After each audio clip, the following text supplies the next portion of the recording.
Assalamualaikum warahmatullahi wabarakatuh. Perkenalkan, nama saya Muhammad Satriaji dari kelas 10-4, nomor absen 22. Saya akan menjelaskan tentang pencemaran udara, apa penyebabnya dan cara menanganinya.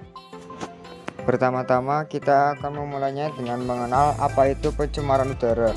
Menurut Wikipedia, pencemaran udara adalah kehadiran satu atau lebih substansi fisik, kimia, atau biologi di atmosfer dalam jumlah yang dapat membahayakan kesehatan manusia, hewan, dan tumbuhan, mengganggu estetika dan kenyamanan, dan atau merusak properti. Pencemaran udara dapat ditimbulkan oleh sumber-sumber alami maupun kegiatan manusia. Apa saja yang menjadi penyebab pencemaran udara? 1. Kebakaran hutan. 2. Pembangkit listrik. 3. Gunung berapi meletus. 4. Kendaraan bermotor.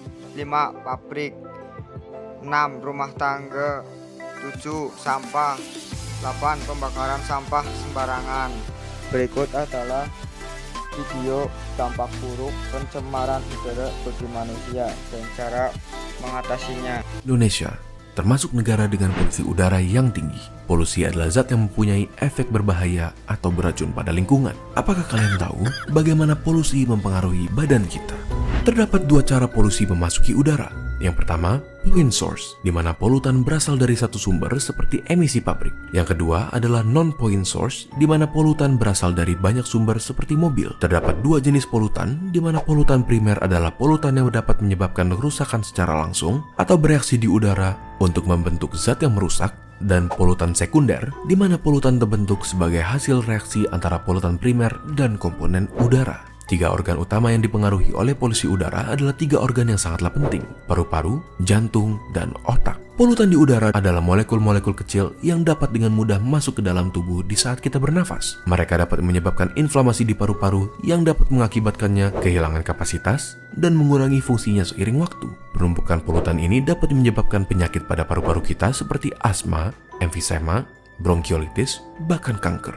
Terlebih lagi, molekul buruk ini bisa masuk ke aliran darah, seperti membuat jantung kita stres dan bekerja lebih keras untuk berusaha menyediakan tubuh dengan jumlah normal oksigen. Molekul-molekul ini bisa menyebabkan inflamasi dan konstriksi pada pembuluh darah, yang bisa juga menyebabkan stroke jika pembuluh darah yang terlibat berhubungan dengan otak. Selain itu, molekul-molekul ini bisa memecahkan plak yang sudah terbentuk sebelumnya di pembuluh darah akibat pola makan yang tidak sehat dan mengakibatkan blokir pada pembuluh yang terlibat. Hal ini dapat menyebabkan kondisi yang mengancam nyawa seperti serangan jantung maupun stroke. Biasanya, mereka yang rentan terhadap masalah kesehatan akibat polusi udara adalah mereka yang mempunyai kondisi pada jantung dan paru-paru, ibu-ibu hamil, pekerja di luar ruangan, orang tua, anak di bawah umur 14 tahun, dan atlet yang berlatih di luar ruangan. Jadi, bagaimana cara kita menghindarinya? Berikut adalah 5 tips dari WHO. Pertama, batasi berjalan di jalanan yang sibuk, dan jika membawa anak kecil, angkat mereka supaya berada lebih tinggi dari posisi knalpot. Kedua, batasi menghabiskan waktu di daerah yang ramai kendaraan seperti lampu merah. Ketiga, jika kalian berolahraga, lakukanlah di daerah yang lebih tidak berpolusi. Keempat, batasi penggunaan kendaraan seperti mobil di hari yang berpolusi tinggi. Dan yang terakhir, jangan membakar sampah karena asapnya dapat merusak kesehatan kita. Mungkin itu saja yang saya bisa sampaikan, kurang lebihnya mohon maaf. Wassalamualaikum warahmatullahi wabarakatuh.